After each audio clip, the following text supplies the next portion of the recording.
好，各位好啊！咁啊，歡迎嚟到我哋嘅軍事導航節目啊，軍務戲言啊！我係大家嘅主持人啦 ，Larry， 係 Alex 啊，係咁，我哋今日咧又為大家咧帶來更多嘅軍事消息啦吓。咁啊，當然啦，就不得不提咧，就係呢一個禮拜咧，就禮拜三啊，咁咧就中國啊吓，就迎來呢個嘅19大啦，係嘛 ，Alex。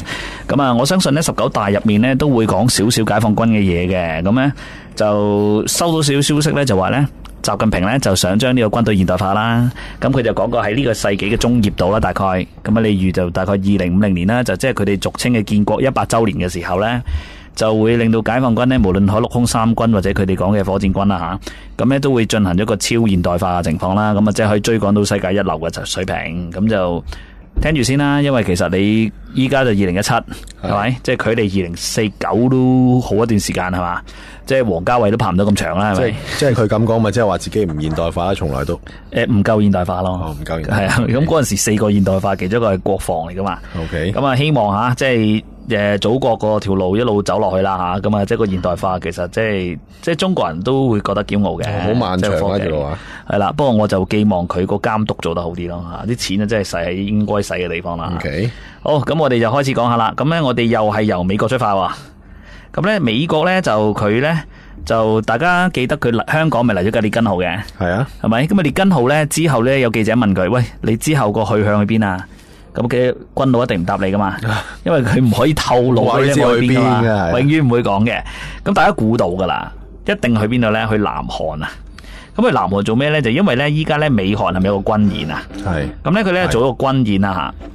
咁啊軍演咧就由10月16號開始嘅，咁啊去到10月20號，咁啊總共5日嘅，咁咧就同南韓有個聯合軍演啦。咁基本上咧今年都數唔到第幾次啦，真係我諗到第7、8次啦啩，都好多噶啦，之前都。咁咧就今次咧就會派出40多隻嘅海軍艦艇吓，例如列根號啦，係啦。或者咧，我哋講阿里伯克級啦嗰啲，你都會見到噶啦。咁今次咧最特別嘅地方咧，就應該咧會有 F-15。咁 F-15咧就韓國嗰邊咧 F-15K 啦。咁啊有呢個嘅超級大黃蜂，大家知道啦，就係嗰個海軍嘅航母艦啦。A10 都會，阿帕奇都有。阿帕奇都有哇！好緊要，今次真係個聲勢都幾好。識飛都出晒嚟噶咯，識飛出晒嚟啦。同埋今次咧，佢一樣咧都有一個叫做聯合戰場監視系統啊。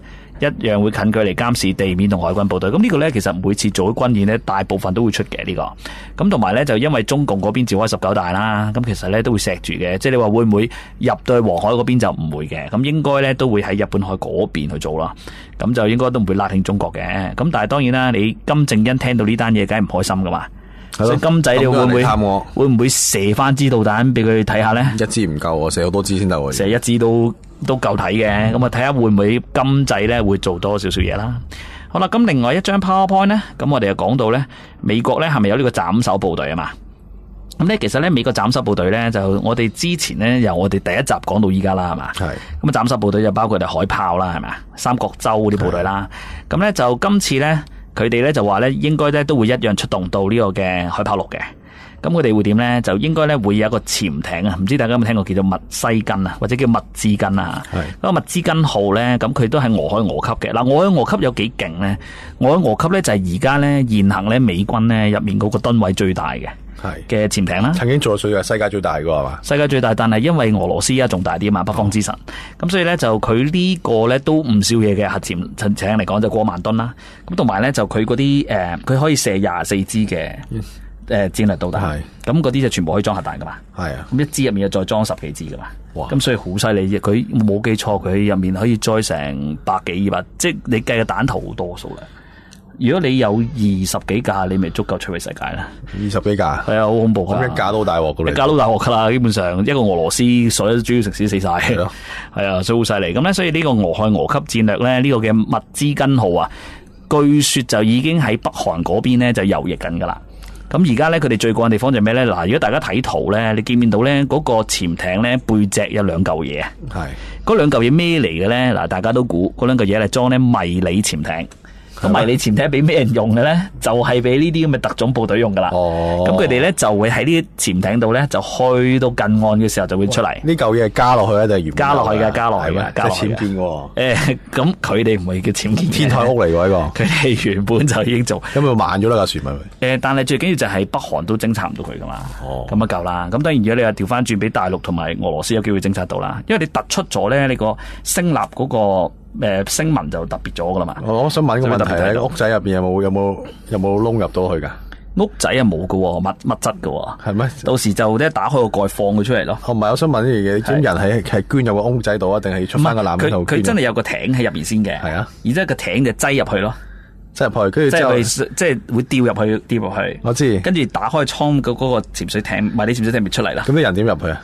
個人先入咗潛水艇先，我相信真係。潛水艇嘅潛水艇係直接有。佢入面應該係有個開關咧，其實都可以出入嘅。出入放心，如果唔係就困死咗佢入面係嘛，焗死佢，跟住有啲咩問題嘅話，咁咧就好得意啊呢個。咁咧就海豹突擊隊咧，咁你當然你唔會估到佢點樣去作戰啦嚇。咁佢講得俾你聽，佢就唔係叫海豹突擊隊啦嚇。咁所以咧就呢個幾得意嘅，呢個咧以前咧佢哋都試過嘅。咁但係調翻轉，你話咧北韓可唔可以用到呢個嘅潛艇攻擊咧？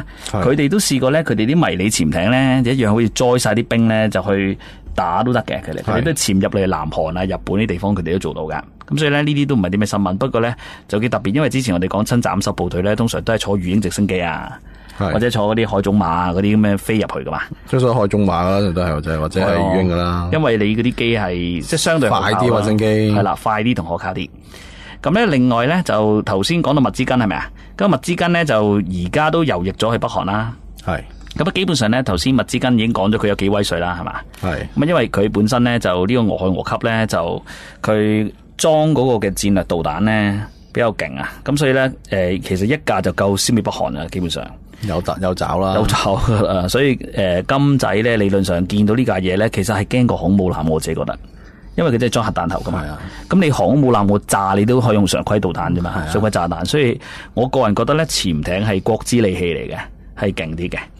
咁另外一單消息咧，同大家多下一問，咁而家咪暫時啲航母艦都冇裝備核彈嘅，其實佢可以嘅，但係佢冇嘅而家。嗱，暗瓦底有冇都唔知，佢唔會話你聽啦。OK，咁但係戰術核彈佢有機會有。OK，戰術核彈。係啦，咁即係但係個戰術核彈炸嘅範圍會細啲啊，小型啲，小型啲咯，係啦，咁就主要係炸軍事目標啦，就唔係即係炸民居嗰啲地方咯。好啦，咁另外咧就我哋講到以色列喎，以色列真係勁喎。嗱，近排大家都係睇伊斯蘭國係咪？咁伊斯蘭國就嚟收復啦係嘛？咁啊當然啦，敘利亞嗰邊打啦，伊拉克嗰邊打啦。我成日都唔知咧，其實打完之後咧，消滅咗伊斯蘭國咧，係咪真係用翻舊陣時嗰個領土劃界劃翻呢？而家庫爾德做嘅話要搞獨立咯，係啦，嗱，所以係咪好複雜啊成單嘢？好啦，咁咧就當然有俄羅斯介入同美國介入之後咧，就一定複雜咗啊成件事。好啦，咁咧好玩地方在哪裏咧？就係以色列咧好少嗱，以色列咧同敘利亞不嬲關係都唔係幾好噶嘛，都麻麻地噶嘛。咁咧就之前就話咧，以色列軍方咧證實咗咧，佢咧喺10月15號啊，咁嗰陣時咧佢哋有個機咧就去到黎巴嫩境內進行偵察任務嘅時候咧，就俾敘利亞嘅空軍咧就用呢個阿力嫂中意講嗰啲導彈啊，射佢就用 SAM 嘅，係啊，地對空射佢，咁好彩又唔中喎。咁但係你又咁講啊，其實你以色列土人土姐，做乜飛去黎巴嫩啫？咁黎巴嫩不嬲個保護國都係敘利亞嚟噶嘛，咁你射你正常喎。咁但係以色列你知好惡噶嘛，佢仲惡過特朗普噶嘛，轉個頭咋，好快脆啊！即刻咧佢展開咗報復行動啊，喺佢嘅首都大馬士革以東50公里嗰度咧，就射咗防空導彈，就射翻咧佢哋個空軍基地喎。咁咧就據說咧就射咗3支，咁啊中晒嘅，咁就應該都摧毀咗咧佢哋一個導彈連啊！佢哋據說，咁所以咧就你話勁唔勁咧？我覺得以色列真係說到做到嘅。佢係用戰機飛過去啊，定係用戰機啊？用戰機啊，擺明嘅。哇！好似用戰機打防係啊，因為其實冇所謂嘅。你知唔知對以色列嚟講咧，佢用空軍戰術咧，佢打埃及啦以前係啊，或者係打其他中東國家咧，都戰無不勝嘅。係差唔多係冇乜機被擊毀嘅，所以佢好串好爆。所以不如用戰機打防空系統比較串啲嘅呢個。其實一定得嘅，因為咧如果用 F16咧有個叫做我唔知點講啊，中文有個叫野遊任務啊，即係咧臭油工廠個油啊，嗰個字啊，要野遊任務咩意思咧？就係佢特登咧俾你捉到佢嗰個雷達信號之後咧，然之後咧佢就會用反輻射導彈咧就射定個雷達站。哇！咁然之後就等你個地面癱瘓晒所有嘅防空同埋防雷達同埋防空嘅導彈，係跟住就所有機入去炸佢。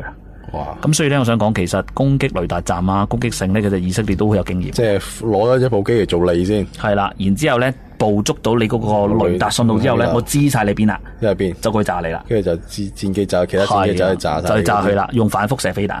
係啦，美國都好興嘅，係啦，咁啊炸佢哋啦。好啦，咁另外一單咧，咁我哋講到咧，就講到西班牙喎。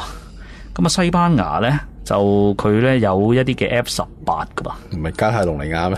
係啦，F18加泰隆尼亞係咪啊？係啊。咁啊，加泰隆尼亞就而家單嘢唔知點，佢話咗獨立定冇獨立咧？我又未 update 喎。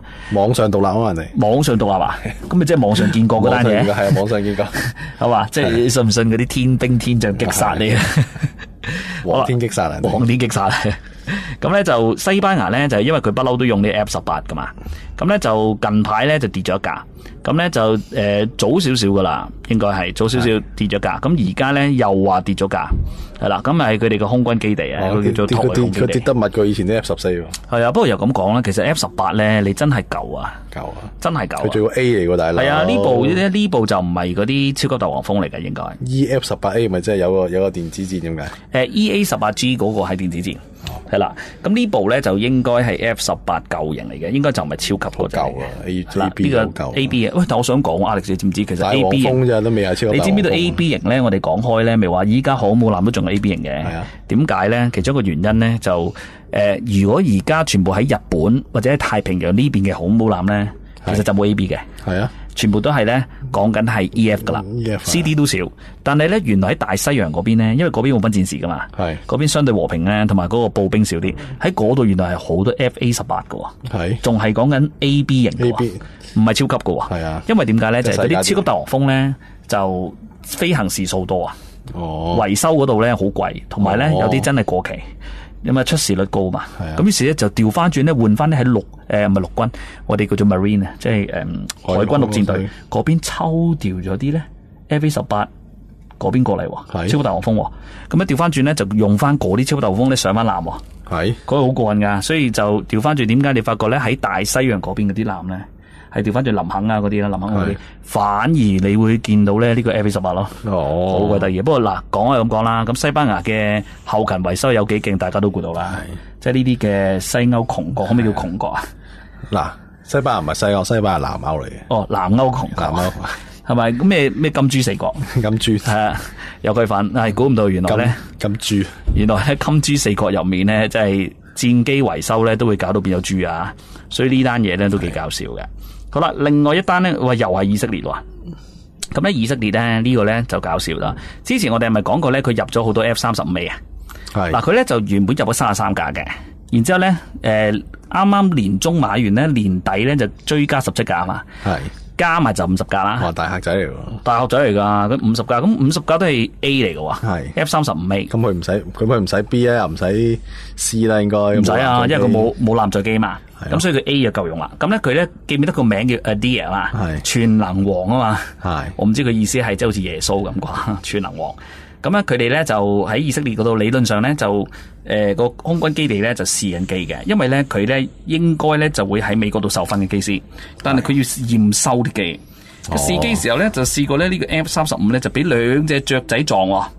兩隻雀仔撞，咁咧叫鸛鳥啊，叫做。咁俾兩隻雀仔撞咗之後點算咧？就梗係翻去維修啦。係嗱，佢哋軍方就咁講嘅，佢話冇嘢，好普通，冇乜事咁咯。咁只需要檢測就得噶啦。幾日之後就可以繼續做任務。但係咧，俄羅斯咧就有個報紙就話咧唔係，其實根本咧就好多地方都俾隻雀仔撞凹咗。咁就會影響咗佢個匿蹤特性啊，即係你咪變咗隱形嘅情況咪差啲，因為你凹咗喎。係啊。咁你嗰啲圖漆咪會凹咗咯。係啊。咁你話你凹咗，你個氣動外源就會俾人即係 detect 到噶啦嘛，唔平均啊嘛。係啦，咁所以點算咧？就學 Alex 話齋咧，就可能咧喺某一個範圍要鏟起晒佢啲塗料，由頭又過，甚至乎首先要鋪平咗先整啦。係啊，即係錢啦，係咪？咁所以咧呢單嘢嗱，你話美國包唔包咧？因為咧好得意噶，好多時咧啲武器咧都有個保養期噶嘛。係啊，都有即係可能舉例半年1年啊。咁你話美軍包唔包？我估有機會嘅，因為美軍同以色列實在太 friend 啦嘛。係。咁台灣梗係唔包啦，最多收你平啲嘅，明合理啊。咁以色列有機會會包一包咯。咁同埋我覺得以色列咧話你唔包我嗰17個唔買，哇！咁你咪翹起你冇後續係啦。我覺得咧冇後續其實以色列係醒嘅做生意度，你猶太人你點可以喺猶太人手上呃到錢先係啊？冇可能。咁於是我相信咧呢單嘢咧應該會係美國會俾錢。咁咧同埋咧美國咧佢組裝呢個 F-35A 咧，佢去到以色列唔係叫 F-35A 嘅喎，佢哋叫 F-35I 啊。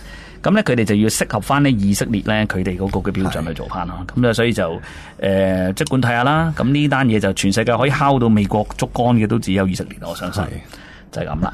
好，咁咧就下一單啦吧。嗱，下一單咧我哋又要向一架戰機致敬喎。咁呢架咧係咩咧？呢架咧叫 EA6B 啊。哇！呢架好老嘢咯。呢個正喎。嗱，呢架咧 EA6B 咧其實咧係好經典嘅戰機嚟，因為咧首先咧佢前身係 A6 啊嘛。唔係 A8 咩？佢係 A6 嚟嘅，A6 攻擊機嚟嘅，係啦，改裝翻嚟嘅。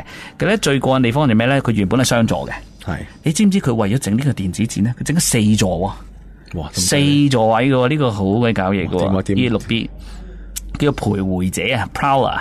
咁咧佢咧就呢部嘢咧就已經去到最後一次嗰個嘅武器同埋戰術教練課程之後就會退役啦。咁變咗就佢原本就 A6 嘅攻擊機改裝咗，2個變4個。係啦，咁啊波斯灣戰爭有玩過嘅喎，原來咧佢越戰都有玩過嘅喎。嗱，我就反而唔知佢越戰玩過。好代有。係啦，咁原來經過越戰，波斯灣 A4、A6 嗰時有㗎啦，已經。係嘛？但係佢改做電子戰啊嘛。開始齊。係啊，咁就好犀利啦。咁當然啦 ，A6 攻擊機咧就一早退咗役啦，咁20年前退咗役啦。係啊。95年啊，20年前退役。但係咧，呢個 EA6B 咧就玩到而家。咁當然啦，佢後繼機型大家講過啦，就係 EA18G 係咪？咁我哋有介紹過嘅 EA18G 呢張相我諗起以前2次大戰嗰啲轟炸機，有幾個駕駛員係嘛？幾晒攏晒機頭咯。呢個真係好搞嘢。嗱，好想講依家咧，佢理論上咧，佢咧就應該仲有3個中隊，係啦，3個中隊。咁但係就越嚟越少噶啦。咁就應該嚟緊好快退役噶啦。好逼㗎入邊，好逼㗎。嗱，你諗下，佢哋係可以咧肩並肩咁樣坐嘅，即係好似我同 Alex 咁樣坐咯。咁就4個喎，前後喎。係咯。咁基本上咧就1個係機師。係3個負責操作嘅，哇，係啦，咁所以咧你見，但係咧我想講，你而家 EA18G 就唔使噶嘛，即係 EA18G 咧，你最多1個或者2個啫嘛，係啊，就可以做晒所有。F35係1個，係啦，咁所以 F35唔同添啦，因為 F35個自動化特別高啊嘛，係啊，所以基本上咧佢掛啲嘢咧，全部就係咩？就係全部都係電子夾艙，我哋叫做，就調翻轉就唔係導彈。咁所以咧呢部機咧出擊嘅時候咧，就 EA18G 同埋 EA6G 呢個優勢就係咧呢啲機同佢打親咧，你啲電子雷達會俾干擾啊。係啊，咁所以咧就你未必咁瞄到佢啊，所以佢生存力反而高啲。即係米洛夫斯基粒子啊嘛，係啦，呢個 Alex 咧比較中意嘅嗰個粒子啊。我用呢個 terms 嚟解釋個電子戰，大家明啲啊嘛。冇錯，高達迷就特別清楚啦。好，最後咧我哋都要講埋呢個啦。呢個咧就美國咧，佢咧就有架咧就戰機啊。咁呢個戰機咧就被人哋稱為咧就個樣咧有啲似咩？就復仇者咧入面咧佢哋揸嗰部啊。咁我自己覺得一般似啦，咁但係就因為嗰部復仇者嗰部咧，其實咧係科幻啲嘅在。你要第一個復仇者係邊個？第一個復仇者？係啊。第一個復仇者啊？你講 Marvel 啊？唔係軍事上，唔知。第一個復仇者就係2次大戰德軍部之 V2 火箭，就係叫做復仇者。哦，原來咁樣嘅。喂，咁唔知其實嗰套 Marvel 有冇少少反映呢啲嘢咧？唔知啦，可能係啦。係咯，真係唔知啊個 Avengers 啊。咁咧呢部機咧叫做401啊。401原型嘅原型 prototype 咧，即係我哋所講嘅。好啦，咁咧呢間公司咧，Northrop Grumman 啊，咁啊 Grumman 呢間公司咧最出名，大家知咧就係 B2嘛，同埋嚟緊嘅 B21啦嚇。係。好啦，咁咧佢咧就用嗰啲複合材料咧做呢架401型啊，我哋叫實驗機啊。有啲人叫驗證機啦嚇，咁咧就10月11號咧就有個首飛嘅，咁咧佢嘅出名嘅代表咩咧？就係佢本身係先進戰機啦，同埋咧個製造技術係低成本，咁意思咧即係話咧平平地又可以玩，咁咧呢部係單引擎嘅，飛行速度咧據說咧最快可以去到0.6個超音速，0.6音速，咁所以就超唔到音速嘅，慢慢地升限咧就只係講緊3萬尺，即係大概1萬米都冇嘅，用嘅引擎咧就用普維，但係咧據說咧個推力唔錯噶嘛。都噸幾噶吧，咁就個續航噸幾，因為佢好細嘅咋呢架嘢。噸幾咪同佢載人嘅咋，噸幾都係多呢架。個驗證機嚟嘅咋，Alex。呢個驗證機我諗起諗起德國嘅第一部啊。第一部啊？記得邊部啊？第一部唔記得。HE178啊。即係第一集講啊。係啊，嗰部引擎推力都係得500 kg 唔係驗證機啫呢個。嗰部都係驗證機嘅，嗰個驗機啫，係啦。咁所以就有啲諗起，我諗起嗰部啊。係咁佢咧理論上嗰個飛咧，佢都可以裝到噸幾嘢嘅。裝到噸幾嘢嘅，即係佢可以飛到3噸幾，佢自己噸幾。咁即係似嗰部咯，其實。不過而家部隱形咁少少，但係呢部有啲隱形咯。隱形，所以咧就呢部嘢都算幾好玩嘅。咁但係當然啦，就詳細啲咧，就應該睇下美國點樣再執一執呢部嘢啦。即係例如話啲科學材料係啲乜嘢啦，我哋唔知啦，係啦。咁同埋佢個目的係咩咧，又冇人知㗎喎。做出嚟會唔會係無人版咧？唔知，暫時係載人嘅。係啦，同埋你睇佢設計咧，嗰個尾翼咧都唔係垂直嘅。我覺得佢係傾斜尾翼嘅。傾斜，但係兩樣做晒啊嘛。係啦，咁所以咧就同埋單引擎，佢都有啲似 F-35嘅。其實佢想做無人機嘅，睇個款呢部應該似無人機，似重型無人機作為攻擊嘅，睇個款可能中型至重型啦。係啦，我相信就好。咁就呢一節嚟到呢度先。